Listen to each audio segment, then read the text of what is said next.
So we're staying at our friend Emma's house. She runs WOW Wilderness EcoAdventures, which is a tour provider in Walpole. So part of our contract is to do a load of like bike riding, some canoeing or kayaking, and some walking along the Giants trails in Walpole. And you probably couldn't have a better contact here than Emma, who does this for a living, lives and breathes it. And yeah, she's letting us stay on her property while we're here. So we're here for a week, and she's going to show us a few trails.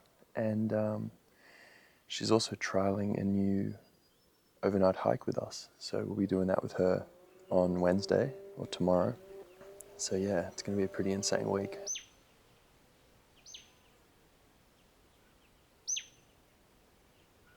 This week we were so busy shooting stuff that we didn't get enough footage of us chatting to the camera, so we've decided to do a voiceover instead.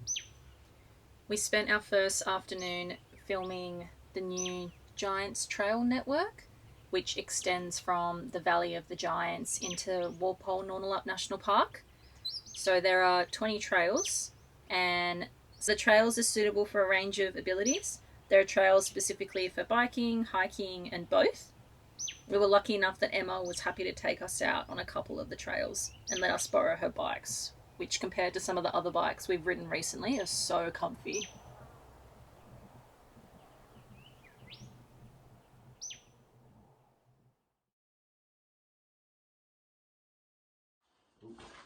Good morning. Morning, Emma.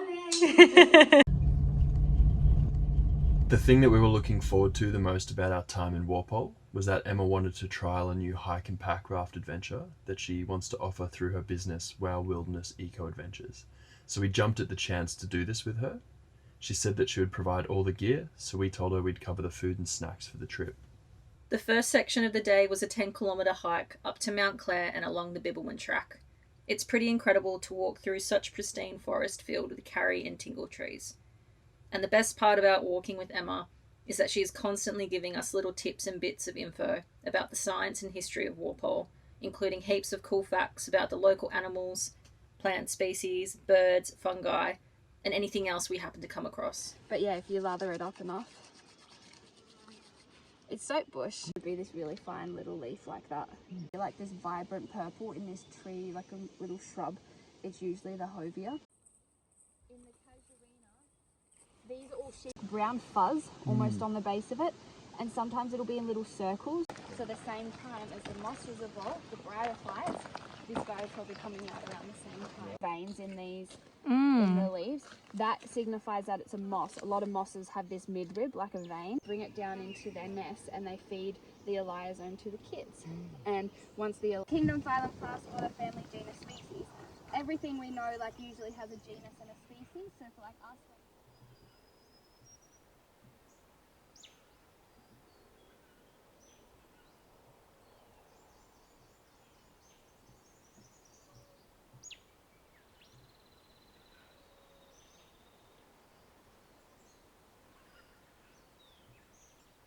After a short pit stop for ginger ramen, we got into the most unique part of the adventure, blowing up our pack rafts. We'd been carrying the rafts on top of our packs, and they were surprisingly light. Emma showed us how to harness the wind to fill them up before we secured our packs and set off paddling into the inlet.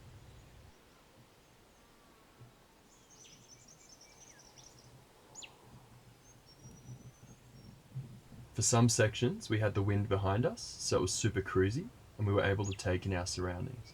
Emma did mention that this would be a tour she'd be running in May, when the conditions in the inlet are at its best. And since we trialled the tour in October, it meant that there was one section that involved a little bit of paddling, which we called the rapids. As the trip was spent out in the Walpole Wilderness, it meant that we had to carry in and out everything we needed. After paddling across the rapids, the next stop was Circus Beach, which Emma's family have been coming to forever. As Emma is the 8th generation of her family living in this area, not only does she have amazing knowledge of the environment, there are so many stories of her family's history in the area. This area is only accessible by foot, and when Emma mentioned we'd top up our drinking water at the beach, Claz just thought we'd fill up at a tap installed by WA Parks. Little did we know she'd be taking us to a freshwater source that her family had been using for generations. It's a permanent stream that flows onto the beach, and apparently it flows all year round. The water tasted so nice and fresh, and it was such a fun way to feel immersed in the environment that we were walking through. We arrived at camp just after dark, quickly set up our tents and bedding, and cooked some dal that Adam had prepared for dinner. We had a go at doing some astrophotography with the tents before the rain arrived and we went to bed.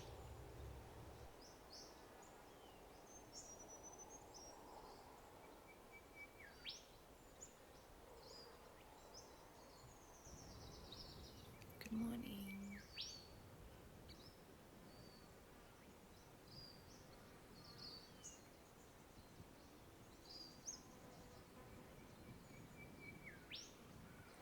This is where we slept last night.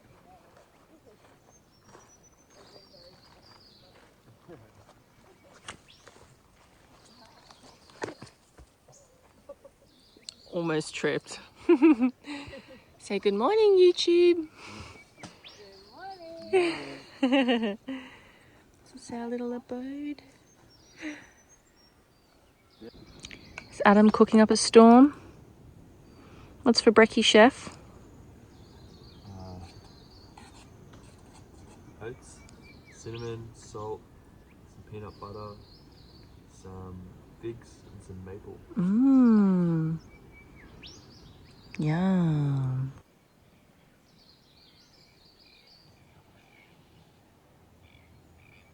In the morning we had brekkie, packed away the tents and went for a swim before getting back on the rafts for the last stretch of our paddle across the inlet.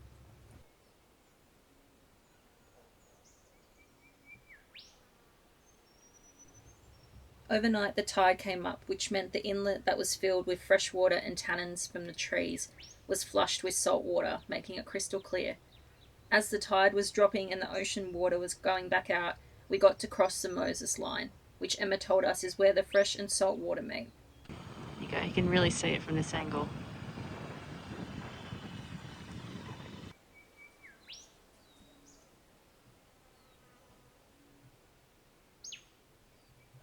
The last section of the paddle, we were going against the wind. Luckily, the inlet isn't too deep, so we gave our arms a rest, jumped out and walked the rafts for a little before getting back in and making our way towards Coal Mine Beach.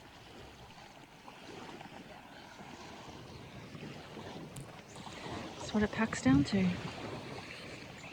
We ended the day with a short 3-kilometre hike along the Bibbulmun, and we came across a lot of quenda holes and what Emma referred to as quokka highways, which are little tunnels running through the bush. Apparently the quokkas here are huge compared to the ones on Rotto. We had so much fun getting to spend a couple of days exploring and shooting the Walpole Wilderness.